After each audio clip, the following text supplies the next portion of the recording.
मदरसा शिक्षकों की हालत दिन ब दिन बदतर होती जा रही है। एक मदरसा शिक्षक तो धरना देते देते बेहोश हो गया। एम्बुलेंस मौके पर पहुंची।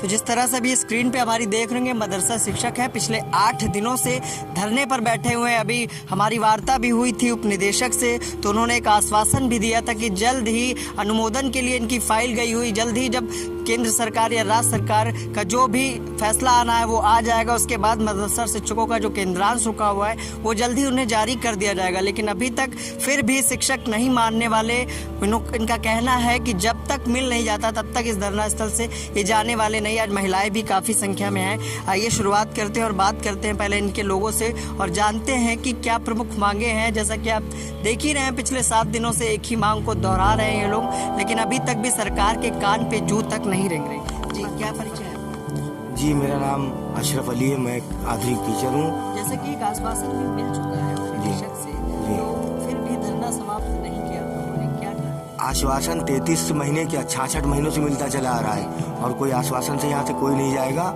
जाएगी या तो फिर मेरी लोग की लाश जाएगी या फिर मानदे माने आएगा। बहुत आश्वासन दिए, इतना आश्वासन दिए हैं, दिन भर आश्वासन जेब में रख के थक गए हैं हम। अब जेब में कोई जगह ही नहीं बची है, इसलिए मेरा मानदे चाहिए। फैसला नहीं, हमारा पैसा हमको दीजिए, हमने जो काम किया है। तो आइए महिलाओं से भी जानते हैं और बात करते हैं कि कहाँ से आई हैं। जी, मेरा नाम है स्नेहा त्रिपाठी, मैं शुक्लागंज से आई हूँ। मैं आधुनिकीकरण में टीचर हूँ। और सबसे पहले मैं आपसे एक बात पूछना चाहती हूँ कि हमारा लोकतांत्रिक देश है, तो अभिव्यक्ति की तो सबको आज़ादी है, तो मैं अपनी अभिव्यक्ति रखना चाहती हूँ। मोदी जी से ये पूछना चाहती हूँ कि मोदी जी, आपने कहा सबका साथ सबका विकास, तो हमारा विकास कहाँ है? शिक्षक का एक शिक्षक क्या होता है? शिक्षक देश के भविष्य को तैयार करता है। तो हमारी ये हालत होगी तो हम भविष्य कैसे तैयार करेंगे किसी का? हम तो भूखों मर रहे हैं, है कोई हमारी सुनवाई करने वाला? हम ये धरना कर रहे हैं तो हम बच्चों को क्या पढ़ाएंगे? अपने बच्चों को क्या खिलाएंगे? हम क्या खाएंगे? जब हमें मरना ही है तो हम तो ये सोच रहे हैं कि हम विधानसभा के सामने जाकर ही सुसाइड करें, आत्मदाह करें तो ज़्यादा सही रहेगा, क्योंकि मोदी जी सारे काम ऐतिहासिक करते हैं। तो इतिहास में फिर एक ये भी काम ऐतिहासिक हो जाएगा कि मोदी जी का शासनकाल ऐसा था जिसमें शिक्षकों ने जाकर विधानसभा के सामने आत्मदाह किया था।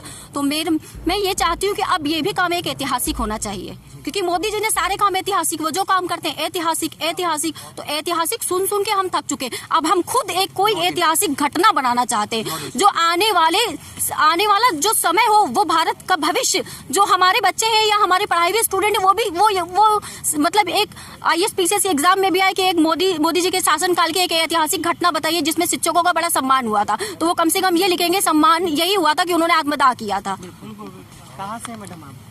लखनऊ से हूँ। और यहाँ पर 33 माह से केंद्रांश रुका हुआ है, तो किस तरह से परिवार का जीवन यापन हो रहा है? बहुत मुश्किल, हमारे सारे सभी जो है साथी बहुत परेशान है और ये परेशानी की वजह है जो ये लोग यहाँ पर इकट्ठा हैं। और वाकई सही बात है, गवर्नमेंट को बिल्कुल इस बात का बिल्कुल ख्याल ही नहीं है, क्योंकि दिल्ली भी जो है सारे लोग हमारे गए और वहाँ पर जो है उन लोगों ने मतलब धरना भी दिया, इतनी डिबेट भी हुआ और बातें भी हुई, मगर सिर्फ बातों में ही ये जो है उलझ के रह गया। और हम लोग ये चाहते हैं कि हमारा मान्यता दिया जाए, क्योंकि अब जो है बहुत ज़्यादा हो गया। 33-34 महीने का मानदेय बहुत ज़्यादा है।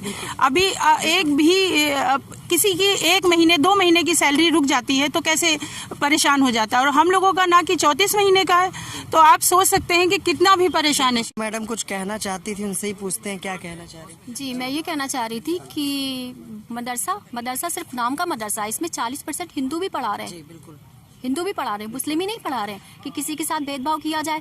तो उसमें भेदभाव करने के लिए रखा ही क्या है? क्योंकि 60% अगर मुस्लिम है तो 40% हिंदू भी तो भूखा मर रहा है उसमें। यही मुझे मोदी जी से कहना है तो कि भेदभाव, जातिवाद करके भेदभाव करके क्या सरकारें चला सकती है सरकार?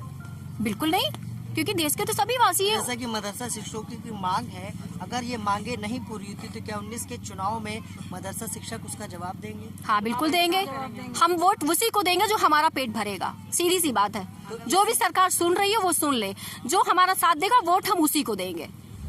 तो जैसा परिचय वैसे बोलिए। जी, मेरा नाम मोहम्मद मुस्तकीम है। मैं जनपद अंबेडकर नगर से आया हूँ। आज हमारा ये धरना 9वें दिन चल रहा है और इसमें शिक्षक आ रहे हैं, सिर्फ एक मुराद लेकर आ रहे हैं कि योगी और मोदी जी की हुकूमत में हम फरियाद कर रहे हैं कि हमारे साथ सौतेला व्यवहार ना करें। अभी हाल ही में जो निदेशक का आश्वासन मिला उससे संतुष्ट नहीं है। मैं संतुष्ट कैसे हो सकता हूँ? जब हम घर पे जाएंगे तो हमारे बच्चे पूछेंगे तुम पापा कब पैसा आएगा, बीवी पूछेगी कब पैसा आएगा, तो हम उनसे कहेंगे आश्वासन हमको मिला है। ये आश्वासन सुनते सुनते इस समय हमको कोई ठोस आश्वासन, मैं जानता हूँ कि यहाँ से रुपया हमको नहीं मिलेगा, ठोस आश्वासन दे दे, ठोस जो एकदम एक्यूरेट हो कि इस तारीख तक आपकी समस्या हल हो जाएंगी, हम बोरी बिस्तर उठाएंगे चले जाएंगे, मैं वादा करता हूँ। लेकिन आश्वासन नहीं, ठोस आश्वासन। की साथ की बात है, अभी हाल ही में कुछ दिन पहले सपा के पूर्व मंत्री आए थे इनकी सुध लेने, लेकिन अभी तक सत्ताधारी पक्ष का कोई भी मंत्री या कोई भी प्रशासनिक अधिकारी इनकी सुध तक लेने नहीं आया है। और पिछले 9 दिनों से इनका धरना जारी है। इनका कहना है कि जब तक इनका केंद्रांश नहीं मिलेगा तब तक धरना स्थल से एक भी व्यक्ति वापस नहीं जाएगा। हाँ, ये बात अलग है कि एक का कहना ये भी था कि उसकी लाश शायद यहाँ से जाए। तो इसी के साथ मैं विक्रम आपसे इजाजत चाहूँगा।